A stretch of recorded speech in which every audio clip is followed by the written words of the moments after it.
마가복음 16장 17절부터 18절까지의 말씀입니다.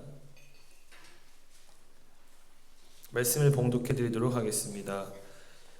믿는 자들에게는 이런 표적이 따르리니 곧 그들이 내 이름으로 귀신을 쫓아내며 새 방언을 말하며 뱀을 집어올리며 무슨 독을 마실지라도 해를 받지 아니하며 병든 사람에게 손을 얹은즉 나으리라 하시더라. 이것은 오늘 우리에게 주신 하나님의 말씀입니다. 하나님 감사합니다. 우리가 지난 부활주일 이후로 몇 주간 동안 이런 말씀 나눠오지 않았습니까?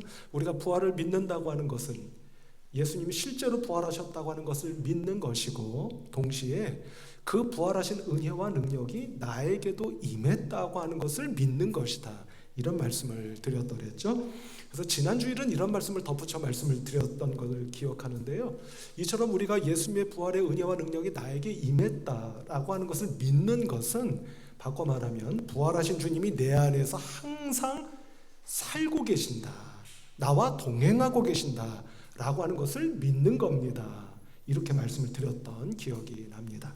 그래서 내 안에 살아계시는 예수님께서 일으키시는 표적을 경험하며 살아가는 것이 우리의 신앙생활이기도 하다, 이런 말씀을 드렸죠. 오늘 본문 말씀을 보면 그것과 바로 이어서 그럼 어떤 표적이 나타나는 거냐라고 하는 것을 예수님께서 친히 직접 말씀하신 것을 우리가 보게 되는데요, 꼽아보면 네 가지를 말씀하신 걸 보게 됩니다. 여러분, 어떤 것이 있습니까? 17절 말씀 끝부분을 보시면 귀신을 쫓아내며 이렇게 말씀하시고요, 또 곧 이어서 뭐라고 말씀하시죠? 새 방언을 말하게 될 것이다. 그리고 18절로 가시면 또 어떤 표적이 있습니까? 뱀을 집어올리며 무슨 독을 마실지라도 해를 받지 않을 것이다.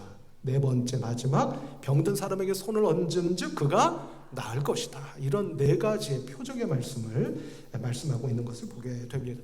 자, 그런데 성도님, 여기서 우리가 놓쳐서는 안 되는 것이 한 가지 있다는 생각이 드는데요, 그것은 바로 17절 말씀으로 다시 돌아가 보면 이렇게 말씀하죠. 우리 같이 한번 읽어보실까요? 시작.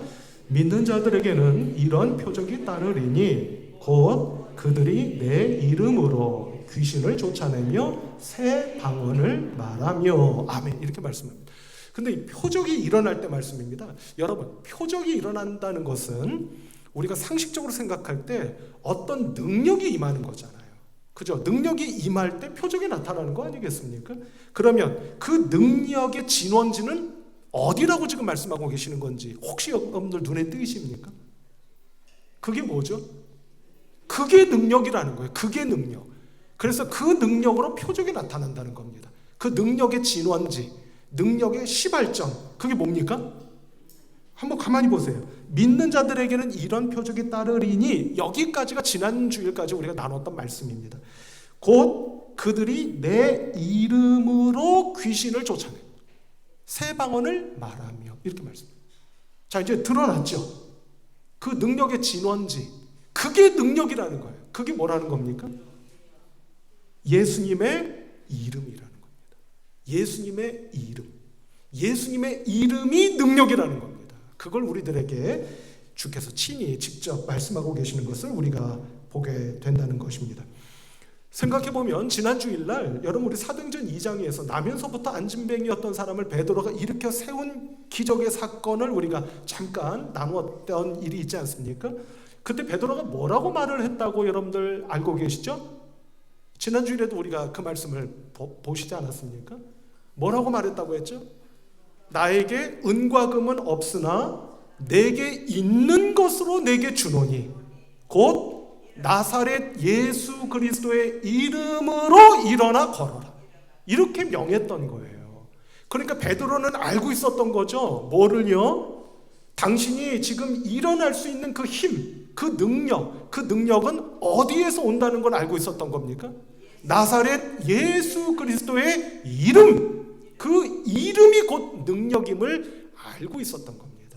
우리 성도 여러분, 유대인들에게 특별히 유대인들에게 제가 기회 있을 때마다 여러분께 누차 말씀을 드려왔습니다만, 이름이라고 하는 건 그냥 그 사람의 이름만이 아니라 뭘 의미한다고 했습니까?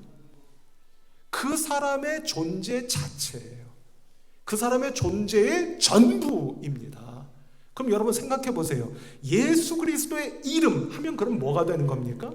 예수라고 하는 이름일 뿐만 아니라 예수께서 가지고 계시는 그분의 존재의 전부, 바꿔 말하면 그분의 모든 능력이 되는 겁니다. 그 능력이 임하면 나면서부터 안진뱅이였던 사람까지도 일어날 수 있게 되지 않겠습니까? 보통 교회에서 이러면 뭐라고들 하시죠? 여기도 교회 맞잖아요. 그죠? 아멘. 아멘이시죠? 그 능력이 임하면 나면서부터 안진뱅이였던 사람도 일어나게 될 수 있을 줄로 믿는 것이 우리의 신앙이고 믿음인 것이죠. 그래서 바로 이어지는 사도행전 4장의 말씀을 보면은요, 그 사건을 일으켰던 베드로가 붙잡혀갑니다. 붙잡혀가요. 밉보여서. 누구에게 밉보였느냐면 그 당시에 종교 지도자들에게 밉보여서 끌려가요. 붙잡혀서 끌려갑니다. 끌려가서 신문당하죠. 그때 신문당하던 베드로가 뭐라고 이야기를 하느냐면 4장 10절에서 이렇게 말합니다. 너희와, 한번 잘 들어보세요. 너희와 모든 이스라엘 백성들은 알라. 너희가 십자가에 못 박고 하나님이 죽은 자 가운데서 살리신 나사렛 예수 그리스도의 이름으로 이 사람이 건강하게 되어 너희 앞에 섰느니라. 이렇게 말씀합니다. 그러니까 나사렛 예수 그리스도의 이름으로 일어나 걸어라 라고 했을 때 그 이름이 가지고 있는 능력을 익히 알고 있었던 베드로는 그가 종교자들에게 붙잡혀 끌려가서 신문을 받는 중에서도 이 사실을 아주 담대하게 증언하고 있는 것을 우리가 보게 되는 겁니다. 바꿔 말하면 이 사람이 누구의 이름으로? 예수 그리스도의 이름으로 건강하게 된 것을 알아야 됩니다 라고 말씀하고 있는 것을 우리가 보게 된다 하는 겁니다. 그러니 성도 여러분, 여기서 우리가 분명하게 밝혀낼 수 있는 것은 모든 능력의 근원, 모든 능력의 진원지, 그것은 그 무엇도 그 누구도 아니요 바로 예수 그리스도의 이름이시다 라고 하는 것을 꼭 기억하실 수 있는 우리 성도 여러분들이 다 되실 수 있기를 주님의 이름으로 축복합니다. 우리 성도는 왜 우리 교회 오랫동안 다니신 분들은 다 아시잖아요. 예를 들어 목회자가 어느 환우에게 여러분 안수하여서 치유 기도를 할 때가 있지 않습니까? 그때 저도 그렇게 기도할 때가 있어요. 뭐라고 기도하는지 여러분 기억 혹시 하십니까? 내가 예수 그리스도의 이름으로 명하노니 암흑의 권사의 몸 안에서 이 권사님을 괴롭히고 있는 너 병마여 물러갈지어다. 이렇게 기도하잖아요. 이렇게 치유 기도를 할 때가 있지 않습니까? 그때 누구의 이름으로? 예수 그리스도의 이름. 바로 그겁니다. 그 예수 그리스도의 이름, 그분의 전부, 그분의 능력 앞에서 어떤 병마가, 어떤 사탄이, 어떤 시험이 버티고 서 있을 수 있겠느냐 하는 거죠. 그것을 믿기에 누구의 이름으로? 예수 그리스도의 이름으로 명하여 축복하고 안수하는 것이다. 이렇게 말씀을 드릴 수가 있는 것이죠. 따라서 성도 여러분, 여기서 우리가 중요한 사실을 이제 한 가지 결론 삼아 말씀을 드릴 수가 있겠는데요. 그것은 무엇이냐면 바로 이겁니다. 이제껏 여러 주간을 통해서 말씀드려왔던 예수님의 부활의 은혜와 능력이 나에게 임한다고 하는 것은 바꿔 말하면 결국 무엇이 되는 것이냐면 부활하신 예수 그리스도의 이름의 능력이 나에게 임한 것을 믿는 것이 되는 것이에요. 그죠, 성도 여러분? 이렇게 결론 지어질 수가 있다라고 말씀을 드릴 수가 있는 것입니다. 다시 말씀드리면 예수 그리스도의 부활하신 은혜와 능력이 나에게 임한다고 하는 것은 바꿔 말하면 뭐가 되는 것이라고요? 부활하신 예수 그리스도의 이름이 가지고 있는 능력이 이미 나에게 임하였다고 하는 것을 믿는 것이다 라고 하는 것입니다. 그래서 우리 성도 여러분, 왜 밤에 주무실 때 말이에요, 이런 때 있으시잖아요. 뭐 이런 예를 들어서 좀 어떠실지 모르겠습니다만 주무실 때 여러분 어떤 그 좀 이렇게 귀신 같은 게 오는 것을 느낄 때 있지 않으세요? 안 느끼십니까? 그런 때가 있죠. 그때 정신을 차려서 아우 무서워, 야 물러가, 너 뭐야, 이게 아니라 우리 신앙인들은 어떻게 명해야 되는 거예요? 예수 그리스도 이름으로 명하노니 물러갈지어다. 또는 물러가라 라고 명하셔야 되는 거예요. 왜요? 이미 나에게 그 이름이 가지고 있는 능력이 임하였기 때문입니다. 그 사실을 꼭 기억하시고 병마를 향해서나 영적인 악한 영을 향해서나 예수 그리스도 이름으로 명하셔서 그것을 물리치고 이기시고 승리하실 수 있는 그런 우리 성도 여러분들 다 되시기를 우리 주님 예수 그리스도 이름으로 축복합니다. 그럼 성도 여러분, 이어지는 말씀을 보면 이제 이 네 가지의 표적, 이 표적의 진원지, 근원이 무엇인지를 우리가 지금 말씀을 통해 확인해 보았지 않습니까? 그것은 바로 예수 그리스도의 이름으로부터 오는 것이다 라고 하는 것을 확인하셨는데요. 자, 그럼 오늘은 이 네 가지의 표적 가운데 첫 번째 표적을 한번 좀 참고해 보려고 합니다. 여러분, 첫 번째 표적이 뭐죠? 내 이름으로 귀신을 쫓아내며, 이렇게 되어 있습니다. 자, 여러분, 여기서 귀신을 쫓아낸다라고 이렇게 말씀하고 계시는데, 그럼 여기서 먼저 우리가 생각해 볼 것은, 여러분, 귀신이 뭐죠? 귀신이 뭡니까? 성경에서 말씀하는 귀신이 어떤 거예요? 우리 보통 귀신하면 뭘 생각하십니까? 옛날에 30-40년 전에 그 텔레비전에서 방영했었던 전설의 고향 같은 데서 나오는 그런 귀신을 얘기하는 겁니까? 그런 귀신이 아니죠. 그렇게 소복 입고 머리 풀어헤치고 피 흘리고 뭐 이렇게 짜잔하고 사람을 놀래키고 나타나는 그런 귀신을 이야기하는 게 아닙니다. 물론 그런 귀신이 없다라고 단정할 수는 없지만 그런 귀신을 적어도 성경은 말하는 것이 아니다라고 하는 것은 틀림없다. 이렇게 말씀을 드릴 수가 있겠어요. 그럼 성도 여러분, 성경이 말씀하고 계시는 귀신 또는 악한 영, 사탄, 이거 뭘 의미하는 겁니까? 뭘 얘기하는 겁니까? 이렇게 여쭤보면 여러분들 뭐라고 대답하실까요? 성경에서 말하는 귀신이라는 건 대체 뭐죠? 한번 생각해 보세요. 도대체 뭡니까? 제가 한번 생각을 해봤습니다. 성경에서 말씀하는 귀신이라는 게 도대체 어떤 걸까? 생각을 해봤는데 제가 내린 결론은 이런 거예요. 우리 성도 여러분 한번 잘 들어보시길 바랍니다. 나로 하여금 본연의 나로서, 본래의 나로서 살아가지 못하도록 나를 압도하고 나를 짓누르는 악한 영적인 힘, 이해되십니까? 이해되시면 끄덕끄덕. 이해되시죠? 그게 귀신이에요. 다시 한번 말씀드릴게요. 나로 하여금 본래의 나로서 또는 본연의 나로서 살아가지 못하도록 나를 압도하거나 짓누르는 어떤 영적인 영적인 악한 힘, 그게 바로 귀신. 그러니까 성경에서 이 귀신에 붙잡힌 사람들을 보면 여러분 대개가 그렇잖아요. 본래 그 사람의 모습이 아닙니다. 제가 앞서 이제 그런 말씀을 좀 비슷한 말씀을 드렸으니까 제가 이제 예를 하나 들어서 말씀을 드리면 제 친구 목사 가운데 지방에서 이 축귀 아시죠? 축귀, 귀신을 쫓아내는 그런 사역을 하는 제 친구 목사가 있어요. 근데 그 친구 목사의 이야기를 제가 다 듣지는 못했지만 단편적으로 들은 이야기를 제가 조금 여러분들께 소개해 드리면 귀신이 싹 들어와요. 들어오면 어떻게 되느냐면 그 목소리도 달라집니다. 그런 경우들이 있어요. 다 그렇다는 건 아니지만 그런 경우가 있어요. 그래서 여러분들 왜 엑소시스트라고 들어보셨죠? 영화 엑소시스트. 그게 뭐예요? 무슨 뜻이죠? 퇴마사예요. 퇴마사. 마귀를 쫓아내는 목사 또는 신부, 이런 사람을 가리켜 엑소시스트라고 부릅니다. 그리고 그들이 행하는 예식, 퇴마의식이죠. 축귀의식, 그것을 엑소시즘이라고 부릅니다. 보통 얘기가 좀 딴 데로 갔습니다만 어쨌든 얘기를 들어보면 귀신이 들어오잖아요. 그러면 표정이 달라져요. 목소리가 달라져요. 성품이 달라져요. 무슨 뜻이죠? 제가 좀 전에 말씀드렸죠. 귀신에 붙잡힌 사람들, 우리를 사로잡는, 붙잡는 그 귀신 어떤 거라고요? 나로 하여금 본래의 나 또는 본연의 나로서 살아가지 못하도록 나를 압도하고 짓누르는 어떤 악한 영적인 힘. 그렇잖아요. 대표적인 예로 마가복음 5장인가요? 보시면 여러분 거라사의 귀신 들린 여인 기억나십니까? 그 여인이 이상하잖아요. 괴성을 지르고 본래의 목소리도 아니고 심지어는 막 자기 몸을 막 학대해, 자학해. 그런 경우, 그게 귀신 들린 겁니다. 그런 경우들이 있다는 말씀이에요. 자, 이 귀신을 쫓아낸다.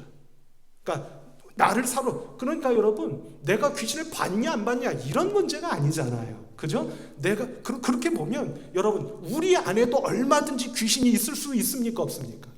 그렇게 보면 얼마든지 있을 수 있는 거예요. 내가 귀신하고 무슨 상관이? 그렇지 않단 말씀입니다. 내 안에 나도 모르는 사이에 들어와서 내가 본래 그런 사람이 아닌데 나로 하여금 끊임없이 누구를 미워하게 하고 끊임없이 누구에게 입만 열면 악담을 하게 만드는, 그것도 귀신이란 말이에요. 왜? 본래 나의 모습이 아니도록 만드는 힘이기 때문이다. 이렇게 말씀을 드릴 수가 있는 것이죠. 자, 그런데 성도 여러분, 따라서 이 귀신을 쫓아낸다? 그러면 이게 뭘 의미하는 겁니까? 그 귀신을 쫓아낸다. 그러면 무슨 의미가 되는 거죠? 그 귀신을 쫓아냄으로써 내가 본래 또는 본연의 내 모습을 회복하게 되는 겁니다. 회복하게 되는 거예요. 그리고 그 과정에서 가장 중요한 것은 내가 나를 있는 그대로 제대로 온전히 볼 수 있어야 된다는 얘기입니다. 누구를 통해서? 예수님을 통해서. 예수님을 통해서 내가 얼마나 부족하고 내가 얼마나 죄인이고 내가 얼마나 연약한 존재인지를 깨닫고 확인하는 것이 반드시 필요하게 된다라고 하는 것입니다. 그걸 모르고 내 모습을 회복할 수 있겠어요? 없겠어요? 그건 불가능한 얘기입니다. 그죠? 내가 얼마나 지금 잘못하고 있는지 얼마나 부족한지 그걸 모르는데 내가 본래의 모습을 회복할 수 있습니까? 그건 어불성설이죠. 그건 불가능한 얘기입니다. 왜요? 회복할 나가 없는데 어떻게 회복을 하느냐 말씀이에요. 그래서 제가 이제껏 기회 있을 때마다 우리 교회에서 늘 드려왔던 말씀이 있죠. 신앙이라는 건 어떤 거라고 했습니까? 하늘에 계시는 하나님을 영적인 눈으로 바라본과 동시에 그 눈으로 누구를? 나를 보는 거. 그게 믿음이고 신앙이라고 이제까지 누차 말씀드려 왔지 않습니까? 연결이 되는 것이죠. 귀신을 쫓아낸다고 하는 것은 이처럼 나의 본래의 모습을 회복하게 되는 것이요, 그럴 수 있기 위해서는 예수님을 통해, 말씀을 통해 나를 있는 그대로 볼 수 있어야만 하는 것입니다 라고 말씀을 드릴 수가 있는 겁니다. 성도 여러분, 제가 예를 들어 볼게요. 간단하게 예를 들어 보겠습니다. 우리 지난주일에도 오후 찬양 예배 후에 작정자 기도회를 모였는데 그때 제가 제 이야기를 말씀을 드렸어요. 제 개인적인 말씀을 드려 조금 외람됩니다만, 우리 성도 여러분, 저는요, 제가 평상시에 여러분 요 눈썹과 눈썹 사이를 가리켜 뭐라고 하죠? 미간이라고 하죠. 이 미간을 제가 찌푸리며 살고 있었는지를 몰랐습니다. 저는 그렇지 않다고 생각을 한 거예요. 그런데 어느 날 그런 이야기가 나온 상황에서 저희 가족들이 일제히 저에게 당신은 또는 아빠는 항상 미간이 약간 모여져 있다는 거예요. 찌푸리고 있다고까지 할 수 있을지는 잘 모르겠습니다만 어쨌든 그러고 있다. 저는 몰랐어요. 그래서 제가 우리 성도 여러분들에게 작정하신 성도님들에게 한 주간 동안 뭘 하자고 말씀드렸는지 혹시 작정자분들 기억하세요? 예? 스마일, 미소를 짓죠. 미소를 지으니까요, 미간이 펴져요. 이 말씀을 드리는 이유는 제가 저 자신을 잘 모르는 것이 많이 있다는 이야기입니다. 한 가지만 더 제가 예를 들어 말씀드릴까요? 여러분, 우리 지난 고난주간의 성금요일에 성금요일 기도의 내용을 영상으로 만들어서 여러분들에게 문자 또는 카톡으로 보내드렸던 거 기억나십니까? 기억 안 나시죠? 열어보지도 않으셨죠? 열어보신 분들은 알 거예요. 그 영상을 만들어서 보내드렸어요. 근데 그때 제가 그 영상을 찍으면서 경험했던 게 하나 있습니다. 그게 뭐냐면 전도사님이 가지고 계시는 아이폰으로 영상을 찍었어요. 근데 아이폰을 이렇게 가만히 보니까 아이폰의 화면에 제 모습이 비춰집니다. 제가 그때 한 5분, 7분 요 정도 되는 시간 동안 짧게 설교를 준비해서 그걸 녹화한 거예요. 그걸 촬영한 겁니다. 근데 아이폰 화면에 드러나는 제 모습을 보니까 제가 깜짝 놀랐어요. 내가 이런 모습으로 설교를 한단 말이야? 제가 이래서는 안 되지 하는 점들을 한두 가지 발견한 게 있습니다. 성도님 생각해 보세요. 제가 제 모습을 화면으로 보지 않았다면 그거 발견할 수 있었을까요? 못했을까요? 못했을 거예요. 제 모습을 보니까 제가 제 모습을 보니까 그것을 발견할 수 있었던 거예요. 이 얘기를 바꿔 말씀드리면 그만큼 제가 우리 성도 여러분들에게 늘 여러분들 자신을 돌아보세요라고 말씀해 왔던 저 역시도 저도 저 자신을 잘 모르는 부분들이 많이 있다는 말씀입니다. 우리 성도 여러분, 부디 주님의 이름으로 오늘 축복드리기는 나로 하여금 본연의 나로서 본래의 나로서 살아가지 못하도록 내 안에서 역사하고 있는 악한 영이 없다라고 단정 내리지 마시고 여러분들 안에 혹이라도 나를 시험케 하고 나를 넘어뜨리는 그 영적인 악한 힘이 있다고 한다면 그것을 누구의 힘으로? 무슨 힘으로? 예수 그리스도의 이름의 힘과 능력으로 오늘 이 시간 꼭 물리치셔서 여러분들이 본래 가지고 있는 모습으로 내가 이건 아니지, 이거는 바꿔야지, 이거는 내가 본래의 모습으로 돌아가야지 하는 것이 있다면 반드시 회복되시고 돌아갈 수 있는 그런 우리 성도 여러분들 한 분 한 분 다 되시기를 우리 주님 예수 그리스도의 이름으로 축복합니다. 다다음 주일은 가족 초청 주일입니다. 성도 여러분 생각해 보십시오. 지금의 나의 모습으로 내 가족을 권면하여 주님 앞으로 인도한다고 하는 것은 어쩌면 쉽지 않은 일일런지도 모릅니다. 다만 오늘 이 말씀의 은혜와 능력을 힘입어 내가 이런 모습이 있었지, 내가 이래서는 안 되는 부분이 있지 라고 하는 것이 발견되는 것이 있다면 그것을 예수 그리스도의 이름의 능력으로 물리치시며 여러분들이 변화되어 가고 달라져 가고 새로워지는 모습을 가족들에게 또는 주변에 있는 지인들에게 보여드릴 수 있다면 여러분들의 가족, 주변에 계시는 지인들은 바로 그 모습을 통해서 새롭게 도전받고 은혜받고 주님을 만나게 되는 놀라운 표적이 여러분들에게 일어나게 될 수 있을 줄로 믿습니다. 그런 은혜가 여러분들 모두에게 꼭 임하시고 일어나시는 복된 믿음의 성도님들 한 분 한 분 다 되시기를 우리 주님 예수 그리스도의 이름으로 축복합니다. 기도하십시다. 하나님 아버지 감사합니다. 주신 말씀 기억해 하셔서 내 안에도 영적인 악한 힘이 있을 수 있다는 것을 기억하고 항상 주님의 이름의 능력으로 그 귀신을 그 악한 힘을 물리쳐 끊임없이 변화되고 새로워지며 달라지는 복된 우리 성도님들 되게 하여 주옵소서. 그 결과로 우리의 가족, 주변에 있는 친인척 그리고 지인들 어느 한 영혼이라도 꼭 주님 앞에 인도할 수 있는 믿음의 사람들 다 되게 하여 주시옵소서. 우리 주님 예수 그리스도의 이름으로 간절히 축복하며 기도하옵나이다. 아멘.